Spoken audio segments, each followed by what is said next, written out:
आता हूं how to understand 39 books. ये ओल्ड टेस्टमेंट का 39 बुक्स है, आपको याद आ गया होगा। नाउ अब यहां से लेवल चेंज होगा। अब यहां से लेवल चेंज होगा कैसे, मैं आपको बताता हूं।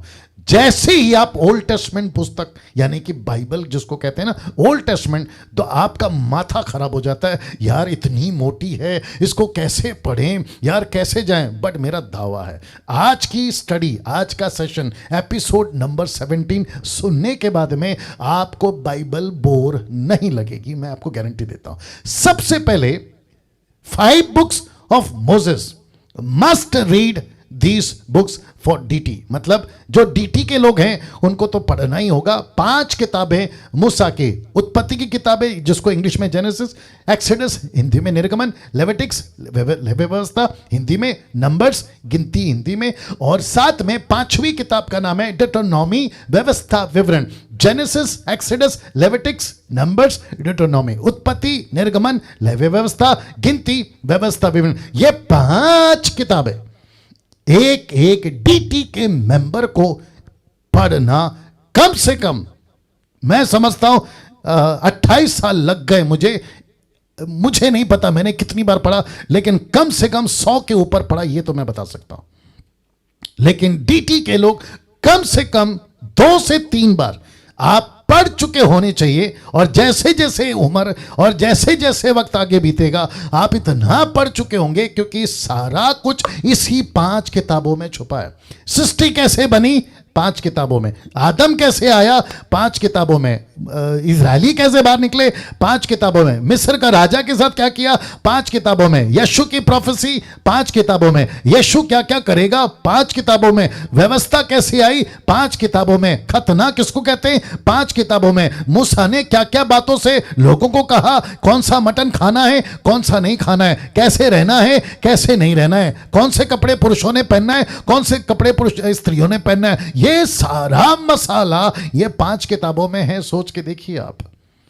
तो इसका मतलब है कि एक बाइबल टीचर को, एक प्रीचर को, एक स्टूडेंट को, जो डीटी का स्टूडेंट है, उसको ये 5 किताबों का नॉलेज होना बहुत जरूरी है। अब जैसे ही आप 5 किताबों से बाहर निकलते हो आपके सामने आ जाती है हिस्टोरिकल बुक्स, जिसको कहते हैं राजाओं और युद्ध की पुस्तकें, हिस्टोरिकल बुक्स। इसमें कौन कौन सी है, यहोशू की जोशुआ, यहोशू हिंदी में, इंग्लिश में जजेस, न्यायों की पुस्तक हिंदी में, 1 सैमुअल, 2 सैमुअल, पहला सैमुअल, दूसरा सैमुअल, फिर उसके बाद में 1 किंग, 2 किंग, पहला राजा, दूसरा राजा। ये हिस्टोरिकल किताबें हैं जिसमें युद्ध मिलेगा, जिसमें लड़ाई मिलेगी, कैसे जीता शाऊल, या कैसे लड़ा, माफ करें, राजा दाऊद कैसे जीता, कैसे लड़ा, यहोशू कैसे लड़ा, गिडियन कौन था, सैमसन कौन था, यप्ता कौन था, क्या कहते हैं उसको, वेश्या जो थी वो कौन थी, राहाब, या ये जितने, ये सारे के सारे, सैमुअल नबी कौन था, एक एक हिस्टोरिकल युद्ध की चर्चा, राजाओं की चर्चा, ये आपको किताबों में मिल जाएंगी। अब जैसे इसको खत्म नहीं किया, आपके सामने आ गया 3 ऐसे पुस्तकें, 3 बुक्स ऑफ द विजडम, बुद्धि की पुस्तक आ गई, जिसमें अयूब की पुस्तक है जिसको जोब कहते हैं, फिर आपका भजन संहिता आ गया, सैम जिसको कहते हैं, आपका प्रोवर्ब्स आ गया जिसको नीति वचन कहते हैं, ये आपको बुद्धि देगी। अब बताइए, फिर उसके बाद नंबर लगता है 5 किताबों का, जिसको कहते हैं अकॉर्डिंग टू जूइश, यहूदियों को कल्चर, यहूदियों का फेस्टिवल, यहूदी कैसे करते थे, जिसमें पुस्तक है सॉन्ग्स ऑफ सोलोमन, श्रेष्ठ गीत, उसके बाद में रूत की पुस्तक, फिर उसके बाद में लेमेंटेशन, विलाप गीत, फिर उसके बाद में एक्लेसियास्टिक जिसको सबोपदेशक कहते हैं, फिर उसके बाद में एस्तर की पुस्तक जो कि यहूदियों को कैसे बंदी बनाया था, और ये एस्तर थी जो उपवास में बैठी और लोगों को बाहर निकाला। तो ये 5 किताबें आपको यहूदियों के कॉन्सेप्ट में आपको पढ़ते वक्त में बातें समझ में आएगी। इसको खत्म नहीं किया कि आपके पास में मेजर प्रॉफिट्स आ जाते, 3 मेजर प्रॉफिट्स कौन कौन है, आइसाया, यशाया हिंदी में, जरमाया, यिर्मयाह हिंदी में, उसके बाद में हिजकियेल या हिजकेल हिंदी में। ये प्रॉफिट हैं जिसको कहते हैं 3 मेजर प्रॉफिट। इनको खत्म नहीं किया, आपके पास में माइनर प्रॉफिट जो कि टोटल 12 माइनर प्रॉफिट्स हैं। और ये कौन है, होशिया, होशे, योएल, आमोस, इंग्लिश में देख लीजिएगा, ओबदा, योना, मीका, फिर उसके बाद में नाहूम, हबक्कुक, सपन्या, फिर उसके बाद में हगे, जकरिया, मलाकी, होशे, जोएल, आमोस, ओब्या, जोना, मीका, नाहूम, हबक्कुक, जफनिया, हगाय, जकरिया, मलाकाय। ये सारे के सारे आपको मिल जाएंगे। और जैसे इसको खत्म नहीं किया कि आपके सामने 5 बुक्स ऑफ रेवलेशन आ जाएंगे, जिसमें आपको ये मिलेगा जिसको कहते हैं दानियल, फिर जिसको कहते हैं एजरा, फिर जिसको कहते हैं नहमाया, फिर जिसको कहते हैं first Chronicle, second Chronicle, Hindi में दानियल, एजरा, नहमाया, पहला इतिहास, दूसरा इतिहास। ऐसे करके आपको 39 बुक्स का एक टोटल कॉन्सेप्ट समझ में आ जाता है। अब मुझे बताइए, वापस ले जा रहा हूं, आपको पढ़ने में मजा क्यों नहीं आएगा? आपको पढ़ने में दिलचस्पी आपकी क्यों नहीं जागेगी? जब आपको पता चल जाएगा कि ओह, पुस्तकें ऐसी होती हैं। ये हो गई मूसा की 5 किताबें।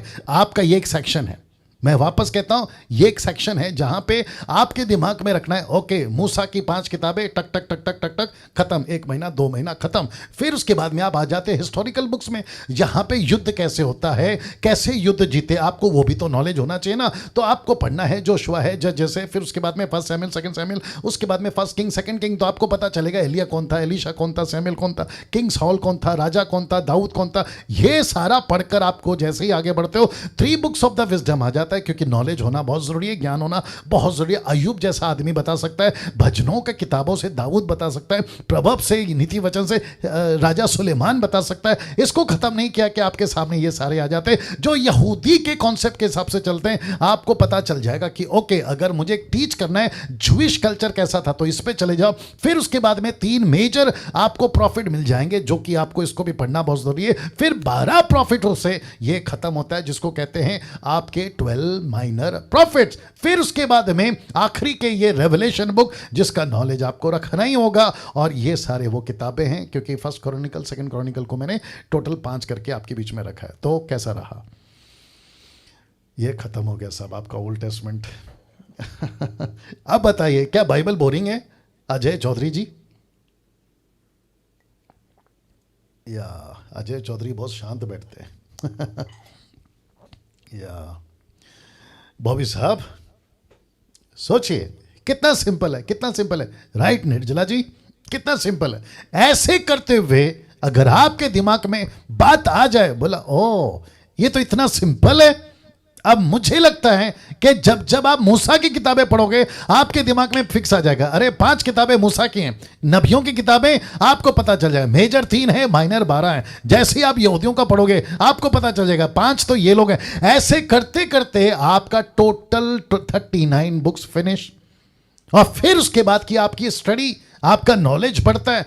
अब बात करते हैं how to understand New Testament, जो कि 27 किताबों का संग्रहालय, 27 बुक्स को मिलाकर इसको कहते हैं न्यू टेस्टमेंट। अब बहुत सिंपल है, इसको तो काफी लोग जानते हैं। 4 बुक्स ऑफ गॉस्पल, मैथ्यू, मत्ती, मार्क, मरकुस, लूक, लूका, जॉन, यूहन्ना। ये 4 किताबें हैं, एक ही स्टोरी है, लेकिन 4 कैमरे से रिकॉर्ड किया। आप इसको ऐसे बोल दीजिएगा, ठीक है ना? एक ही स्टोरी है, लेकिन कितने कैमरे से? 4 कैमरे से। तो जब आप मत्ती पढ़ते हैं तो ऐसे नहीं सोचना कि मरकुस वाला यीशु अलग है। जब मरकुस पढ़ते तो ये नहीं कहना कि लूका वाला यीशु अलग है। दोस्तों, प्रभु के लोगों, ये एक ही व्यक्ति है जिसको कहते हैं यीशु, और एक ही घटना घटी थी, और एक्सक्यूज मी, एक ही बार घटी थी। वापस से बोलता हूं, एक ही व्यक्ति है, एक ही स्टोरी है, और एक ही बार घटी थी। यूट्यूब के लोगों, आपको भी समझना होगा। तो जब मत्ती पढ़ते, मरकुस पढ़ते, लूका पढ़ते, यूहन्ना पढ़ते, तो 4 यीशु पैदा नहीं कर देना। यीशु एक ही है, 4 घटना पैदा नहीं कर देना, एक ही घटना है। और पूरी तरह से ये 4 कैमरे हैं, 4 किताबें, 4 कैमरे। I hope you got the point. First century churches book, माफ करें, first century church history book कौन सी है? ये वाली, जिसको कहते हैं प्रेरितों की किताब। टोटल 28 अध्याय। ओके, वापस आना पड़ेगा। मत्ती में है 28 अध्याय, मरकुस में है 16 अध्याय, लूका में है 24 अध्याय, यूहन्ना में है 21 अध्याय। टक टक टक टक खत्म हो जाएगा। जैसे ही आप प्रेरितों की किताब में आओगे, आपको पता चलेगा कि फर्स्ट सेंचुरी की हिस्ट्री में क्या क्या घटा था। तो आपको चर्चेस की हिस्ट्री मिलेगी, इसमें पतरस का एक्शन मिलेगा, इसमें स्टीफन का सैक्रिफाइस मिलेगा, इसमें याकूब का गला काटा मिलेगा, इसमें पौल का रिपेंटेंस और शॉल से पौल कैसे बना और पौलुस की मिनिस्ट्री कैसे बढ़ी, कलीसिया कैसे फैली, यह सब कुछ मिलेगा। इसको कहते हैं first century church history book, जिसको कहते हैं एक्ट्स, आप प्रेरितों के काम, ओके, इसमें 28 अध्याय। फिर इसको कहते हैं एपिस्टल्स लेटर्स, एपिस्टल्स लेटर्स या अपोस्टल्स लेटर्स, ए भी आ सकता है, ई भी आ सकता है, आप जैसे इसको कहेंगे। नाउ बहुत ध्यान से सुनिएगा, फ्रॉम रोमन्स टू रेवलेशन। आप सभी जानते हैं रोमियो की पुस्तक से लेकर प्रकाशित वाक्य तक की पुस्तक में इन सभी बातों को लिखने में पतरस ने, पौलुस ने, याकूब ने, यूहन्ना में, जिसको कहते हैं एपिस्टल्स लेटर्स, अपोस्टल्स लेटर्स, आप जैसे उसको बोले आपको पता चल जाएगा। रोमियो के बाद में पहला कुरिन्थियो, दूसरा कुरिन्थियो, फिर उसके बाद में आपका जो है गलतियो, एफिसियो, कुलुसियो, फिलिपियो, फिर उसके बाद में आपका पहला थिस्सलुनीके, दूसरा थिस्सलुनीके, पहला तीमुथी, दूसरा तीमुथी, फिर उसके बाद में टाइटस है, फिलोमेन है, फिर इब्रानियों है, याकूब की किताब है, पहला पत्र, दूसरा पत्र, पहला योना, दूसरा योना, तीसरा योना, यूदा की किताब, प्रकाशित वाक्य। ऐसे करते हुए आप अपना नया नियम खत्म कर सकते हैं। वाह, सो दैट 66 बुक खत्म हो गए आपके। अब मुझे बताइए, क्या बाइबल बोरिंग है? या बिल्कुल नहीं, बिल्कुल नहीं। अब एक कॉन्सेप्ट रख रहा हूं, जरा ध्यान दीजिएगा, एक कॉन्सेप्ट रख रहा हूं, ठीक है ना? कॉन्सेप्ट क्या है, पहले ये फोटो देख लीजिए आप। एक जगह पे आपका क्या कहते हैं, टोटल क्या कहते हैं उसको, हॉल है जहाँ पे आप बैठते हैं, एक जगह पे किचन है, एक जगह पे बेडरूम है, ऐसे करके आपको टोटल घर का 3-4 फोटो मैंने रख दिया है, आप देख सकते हैं। अब आप पूछोगे पास्टर डैनियल, बाइबल से इन कमरों का क्या कनेक्शन है? तो मैं आपको बता देता हूँ। जैसे एक व्यक्ति को अपने घर का कोना कोना पता होता है, वैसे ही एक व्यक्ति को या आपको, वैसे ही आपको बाइबल का एक एक कोना पता होना चाहिए। ओके? किसी भी व्यक्ति को पूछो उठाकर, आपका घर के बारे में आपको पता है? वो नहीं कहेगा बहुत बोर लगता है यार घर का कोना पता लगाने में, मेरे को बिल्कुल नहीं पता, मेरे को नींद आ रही। ऐसा कभी करता है? नहीं करता। उसको पूछो चाबी कहां रखी है, टक करके निकलेगा। कौन? घर वाला। और खास करके आंटी अंकल टाइप के लोग होते हैं ना, दादा दादी, नाना नानी, काका काकी, उनको तो सब पता होता है कि कौन सी चीज कहां पे रखे, टक करके निकालते हैं। कुछ लोग कहते हैं बुड्ढा बुड्ढी, माफ करें शब्द इस्तेमाल कर रहा हूं, कुछ लोग कहते हैं बुड्ढा बुड्ढी कहते हैं जिनकी उम्र हो जाती है, बेटा अभी तो उम्र हो गई, बाइबल नहीं पढ़ सकती। अरे तुम जब बाइबल नहीं पढ़ सकती, तुम घर का एक एक कोना कोना का हिसाब रखती हो, वो कैसे रखती हो फिर? अरे ना बात समझ में। 80 साल की बुढ़ी, 80 साल का बुढ़ा मूसा की तरह सेवा कर सकता है। अगर 80 साल की उम्र में मूसा बाइबल लिख सका, वो भी 5 किताबें, सोच के देखिए आप। तो वापस कहता हूं कि घर का एक एक व्यक्ति को घर का कोना पता होता है कि कहां क्या रखा है और क्या नहीं रखा है। वो जीपीएस फिट नहीं करता है घर के अंदर। जीपीएस पता है ना, मैं कमरे नंबर 1 में, कमरा नंबर 2 में, बेडरूम में जाने के लिए कौन सा जीपीएस, ना ना ना, उसको रात में भी उठा के पूछोगे ना, सब पता होगा। वैसे ही एक विश्वासी को बाइबल का कोना कोना पता होना चाहिए।